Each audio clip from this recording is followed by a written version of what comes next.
Assalamualaikum warahmatullahi wabarakatuh. Perkenalkan, nama saya Monica Triwahyuningsi. Saya bersama rekan-rekan saya bernama Vina Sayendri dan juga Melanie Junior.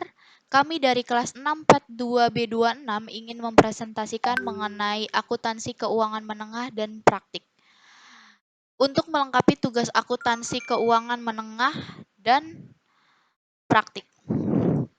Baik, selanjutnya kita masuk ke pembahasan.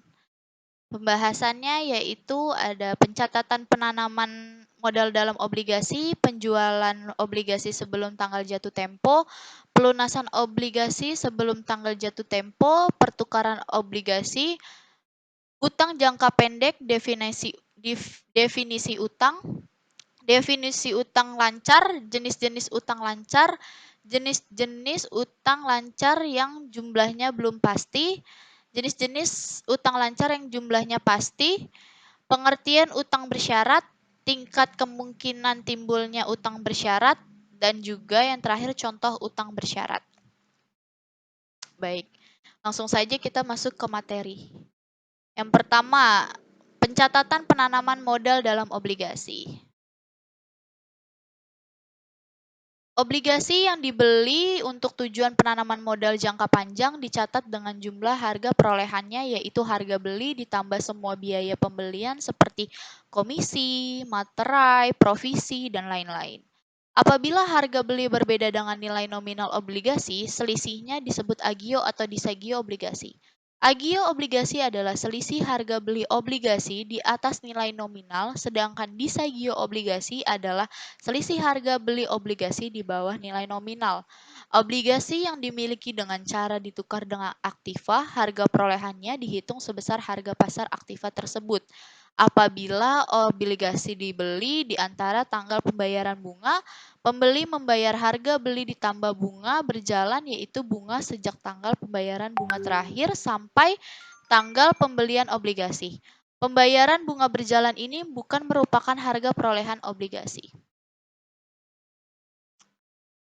Baik, selanjutnya masuk ke contoh perhitungan bunga berjalan dan pencatatan obligasi sebagai berikut. Nona Risa Fadila membeli obligasi PT Hartamin pada tanggal 1 Mei tahun 1991. Nominalnya itu 1 juta rupiah. Bunga 12% dengan harga beli sebesar 1 juta rupiah.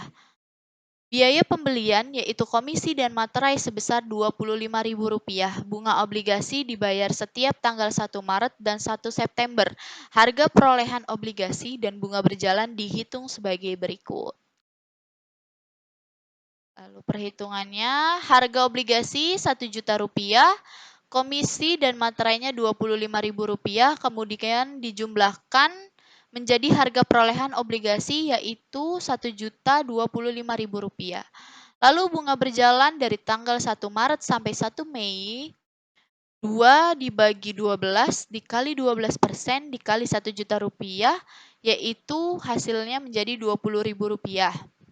Lalu dijumlahkan dengan yang harga perolehan obligasi, hasilnya menjadi Rp1.045.000 atau jumlah uang yang dibayarkan.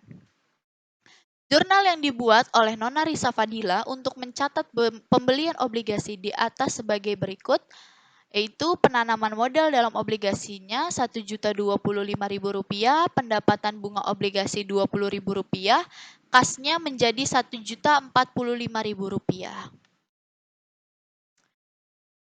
Ya, lalu dalam jurnal di atas, rekening pendapatan bunga obligasi didebit dengan jumlah Rp20.000, yaitu bunga berjalan yang dibayarkan kepada penjual obligasi, sehingga pada tanggal 1 September 1991, yaitu tanggal pembayaran bunga, akan dibuat jurnal sebagai berikut. Kas Rp60 juta, pendapatan bunga obligasinya Rp60 juta. Perhitungannya, bunga sama dengan 6 dibagi 12 dikali 12% dikali 1 juta sama dengan Rp60 juta. Apabila bunga berjalan yang dibayarkan kepada penjual obligasi didebitkan ke rekening piutang bunga obligasi, maka pada tanggal 1 September 1991, penerimaan bunga obligasi dicatat dengan jurnal sebagai berikut. Kas Kasnya 60 juta ribu rupiah, piutang bunga obligasi 20 juta ribu rupiah, pendapatan bunga obligasi 40 juta ribu rupiah. Ke materi selanjutnya yaitu penjualan obligasi sebelum tanggal jatuh tempo. Apabila obligasi yang dimiliki dengan tujuan untuk penanaman modal jangka panjang dijual sebelum jatuh temponya, maka perhitungan laba atau rugi penjualan didasarkan pada jumlah uang yang diterima dengan nilai obligasi. Nilai buku obligasi. Nilai buku obligasi dihitung dengan cara sebagai berikut. Harga perolehan obligasi ditambah dengan akumulasi disagio sampai tanggal penjualan atau harga perolehan obligasi dikurangi amortisasi agio sampai tanggal penjualan.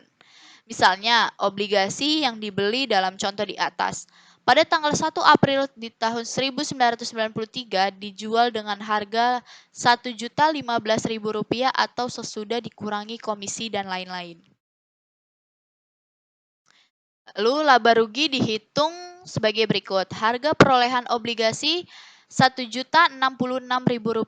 Amortisasi agio di tahun 1991, 9 dikali Rp2.000 sama dengan Rp18.000.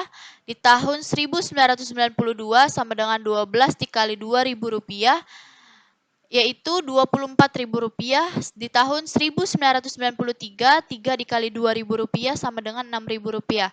Semuanya dijumlahkan menjadi Rp48.000. Lalu dikurangi dengan harga perolehan obligasi, yaitu menjadi Rp1.018.000 atau itu hasil dari bisa disebut nilai buku obligasi. Harga jual obligasinya Rp1.015.000. Lalu kita masuk ke pelunasan obligasi sebelum tanggal jatuh tempo. Obligasi yang dilunasi kembali sebelum tanggal jatuh tempo biasanya dilakukan dengan memberi agio pada pemegang obligasi pada waktu pelunasan terjadi. Harga beli lebih besar nilai buku sama dengan disebutnya rugi. Harga beli lebih kecil daripada nilai buku yaitu sama dengan laba. Pada saat pelunasan, premi atau diskon yang belum diamortisasi dan biaya pengeluaran obligasi harus diamortisasi sampai dengan tanggal transaksi atau agar dapat dihitung nilai buku obligasi. Baik, slide selanjutnya akan disampaikan oleh teman saya yaitu Melanie Junior. Kepada Melanie Junior saya persilakan. Terima kasih. Terima kasih Monik atas kesempatannya. Selanjutnya saya akan menjelaskan tentang pertukaran obligasi. Suatu ketika obligasi yang dikeluarkan dapat ditukarkan dengan saham perusahaan yang mengeluarkan obligasi. Apabila terjadi pertukaran obligasi dengan saham, maka pada saat pertukaran perlu dipertimbangkan adanya agio atau disagio obligasi yang belum diamortisasi. Karena agio atau disagio yang belum diamortisasi ini akan mempengaruhi besarnya nilai buku obligasi. Begitu juga perhitungan bunga berjalan atas obligasi yang ditukarkan, karena bunga berjalan ini akan tetap dibayarkan pada saat terjadinya pertukaran. Untuk selanjutnya ada saham yang dikeluarkan untuk menukar obligasi bisa dicatat dengan menggunakan salah satu cara di bawah ini. Untuk cara yang pertama, saham yang dikeluarkan nilainya dicatat sebesar harga pasar saham tersebut pada tanggal penukaran atau pada selisih antara harga pasar saham dengan nilai buku obligasi dicatat sebagai laba atau rugi pertukaran obligasi. Untuk cara yang kedua, saham yang dikeluarkan nilainya dicatat sebesar nilai buku obligasi yang ditukarkan. Jadi dalam cara ini tidak ada laba atau rugi karena pertukaran obligasi. Baik, selanjutnya kita masuk ke hutang jangka pendek. Untuk definisi utang atau pinjaman adalah tanggung jawab wajib yang harus dibayar karena adanya transaksi pembelian suatu barang atau jasa secara kredit dan harus dibayar dalam jangka waktu tertentu. Untuk utang jangka pendek di sini disebut juga sebagai liabilitas lancar yang diharapkan akan dilunasi dalam waktu 1 tahun atau siklus operasi normal. Pelunasan utang jangka pendek menggunakan aset perusahaan yang telah diperhitungkan sebelumnya. Jika tidak mampu melunasi utangnya, perusahaan harus mengambil kebijakan dividen, yakni utang dibayarkan melalui hasil keuntungan milik investor secara sementara. Baik, selanjutnya ada utang lancar atau current liabilities. Adalah segala pembiayaan atau kewajiban keuangan jangka pendek perusahaan yang harus dibayar dalam waktu 12 bulan atau pada siklus operasi normal. Siklus operasi yang dimaksud adalah waktu perusahaan membutuhkan untuk membeli persediaan lalu mengubahnya menjadi uang tunai dari penjualan. Untuk melunasi utang lancar, perusahaan harus menyeimbangkan utang dengan aset lancar. Berikutnya ada jenis-jenis utang lancar. Yang pertama, utang lancar yang jumlahnya sudah pasti. Itu ada dua. Yang A, kewajiban untuk membayar sudah pasti, artinya sudah terjadi transaksi yang menimbulkan kewajiban membayar. Yang B, ada jumlah yang harus dibayar sudah pasti. Untuk jenis yang kedua, utang lancar yang jumlahnya belum pasti. Biasanya jumlah kewajiban dari suatu utang sudah dapat ditentukan, namun tidak semua utang bisa ditentukan jumlahnya. Terkadang ada utang-utang yang sudah jelas harus dibayar, tapi pada tanggal neraca jumlahnya masih belum pasti. Karena jumlahnya masih belum jelas, tetapi kewajibannya sudah pasti, maka pada tanggal neraca dilakukan perhitungan jumlah kewajiban dengan cara taksiran. Untuk slide selanjutnya akan dibacakan oleh rekan saya, Vina Saindri. Silakan. Terima kasih Melanie atas kesempatannya. Kali ini saya akan membahas mengenai apa aja utang lancar yang bisa ditentukan jumlahnya. Jadi ada beberapa mengenai utang lancar yang bisa ditentukan jumlahnya. Yang pertama adalah utang dagang, yang kedua utang dividen, yang ketiga adalah biaya yang masih harus dibayar. Untuk utang dagang adalah jenis utang yang muncul karena transaksi jual beli barang dagang yang dilakukan secara kredit atau pembayaran jatuh tempo. Jangka waktu pembayaran utang disesuaikan dengan kesepakatan, tapi biasanya hanya sekitar 1-2 bulan saja. Yang kedua ada jenis dividen muncul karena perusahaan harus memberikan dividen kepada pemegang saham yang diumumkan sebagai pembagian laba perusahaan. Dana untuk membayar utang dividen biasanya sudah dialokasikan karena pembagian laba perusahaan. Yang ketiga ada biaya yang timbul, biaya yang masih harus dibayar, yaitu biaya yang timbul namun belum dibayar, sehingga biaya tersebut akan dibayar dalam jangka waktu tertentu. Ada banyak hal yang menyebabkan munculnya biaya yang masih harus dibayar ini, antara lain debt collector perusahaan rekanan yang belum menagih, kendala teknis dalam pembayaran, dan sebagainya. Nah, untuk selanjutnya ada wesel bayar, uang muka, dan utang gaji atau upah. Nah, untuk yang keempat itu wesel bayar. Wesel bayar sama dengan utang dagang. Penyebabnya juga sama, yaitu pembelian barang secara kredit. Tapi ada perbedaan. Untuk wesel bayar, membutuhkan surat perjanjian tertulis secara resmi.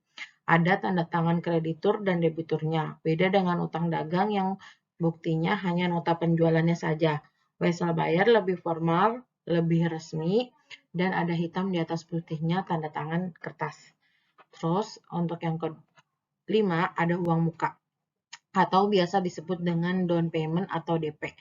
Ketika perusahaan mendapatkan pesanan dari pelanggan dan pelanggan memberikan uang muka sebagai tanda jadi atau bahkan membayar penuh di awal, maka perusahaan memiliki utang lancar yang harus dibayarkan kepada pelanggan. Tidak berupa uang, tetapi berupa barang atau jasa yang dipesan. Utang ini akan berakhir jika perusahaan telah menunaikan kewajibannya memberikan pesanan kepada pelanggan. Yang keenam ada utang gaji atau upah. Gaji atau upah yang masih harus dibayar dalam jangka pendek biasanya gaji atau upah pegawai yang sudah ditentukan tanggal pembayarannya. Namun, ketika ada kondisi tertentu yang menyebabkan gaji belum dapat dibayarkan, maka muncullah utang gaji atau upah yang harus segera dilunasi.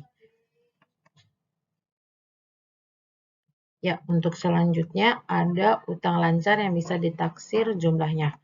Nah, untuk utang lancar yang ditakdir jumlahnya terdiri dari utang pajak penghasilan, utang hadiah, dan utang garansi. Untuk utang pajak penghasilan, utang ini hadir dalam bentuk pajak atas pendapatan kena pajak yang dihasilkan oleh perusahaan. Utang ini bisa ditaksir jumlahnya, hitung berdasarkan laba yang dihasilkan periode sebelumnya. Dihitung sesuai dengan aturan pajak, dikalikan tarif pajak, utang ini tidak boleh menjadi utang jangka panjang. Harus utang lancar, pembayarannya tidak boleh telat. Jika telat, denda melayang. Jika tidak dibayar, maka hukuman yang berlaku. Untuk kedua, ada utang hadiah. Utang yang muncul ketika perusahaan menyebarkan kupon hadiah kepada konsumen. Perusahaan memiliki kewajiban membayar hadiah saat konsumen menukarkan kuponnya. Nah, untuk yang ketiga ada utang garansi. Garansi biasanya melekat pada suatu produk. Perusahaan bisa memberikan garansi untuk kenyamanan pelanggannya dan dari ancaman rusaknya kualitas produk yang dibelinya. Utang garansi tidak akan jatuh tempo sampai ada pelanggan yang mengklaim kerusakan barang.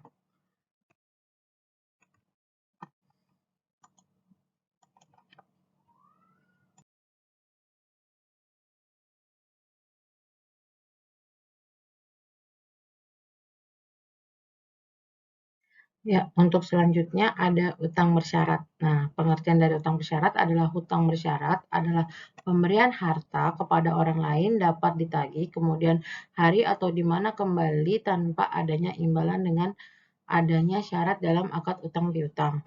Nah, untuk utang-utang bersyarat merupakan utang-utang yang sampai pada tanggal neraca masih belum pasti apakah akan menjadi kewajiban atau tidak. Utang-utang semacam ini timbul akibat kegiatan di masa lalu. Untuk menentukan apakah suatu utang itu merupakan utang bersyarat atau taksiran utang, dasarnya adalah kepastian timbulnya kewajiban. Nah, untuk selanjutnya ada tingkat kemungkinan timbulnya hutang bersyarat. Ada tingkat kemungkinan timbulnya hutang bersyarat. Yang pertama ada probable, yaitu tingkat kemungkinannya sangat tinggi dan bahkan dapat dikatakan hampir pasti jika jumlah hutangnya dapat diestimasi dengan handal, maka hutang ini dicatat. Jika jumlahnya sulit diestimasi, maka keberadaan hutang ini diungkapkan dalam catatan atas laporan keuangan. Yang kedua ada reasonable possible. Kemungkinan terjadi 50% atau dapat terjadi, dapat pula tidak. Jika kondisi demikian, cukup diungkapkan dalam catatan atas laporan keuangan. Nah, untuk ketiga ada tingkat kemampuan yaitu remote. Kemungkinan terjadinya sangat kecil sehingga tidak perlu dicatat dan dilaporkan kecuali hutang jaminan pembayaran hutang walaupun tingkat kemungkinan terjadinya kewajiban kecil tetapi harus diungkap dalam catatan atas laporan keuangan. Ya, untuk selanjutnya ada contoh hutang bersyarat. Yang pertama, piutang wesel didispotokan dan piutang dijaminkan.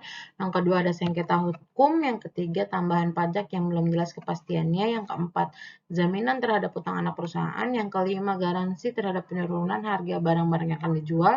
Yang keenam, ada perusahaan yang dituntut pengadilan oleh perusahaan. Ini termasuk sengketa hukum ya. Perusahaan akan berkewajiban membayar hutang jika pengadilan menangkan perusahaan yang menuntut tersebut.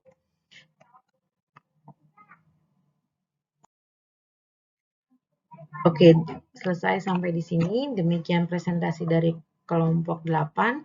Saya Vinasa Indri dan rekan-rekan saya menyampaikan banyak terima kasih atas kesempatannya dan perhatian teman-teman yang sudah menyempatkan waktu untuk menonton video ini. Selamat malam. Bye-bye.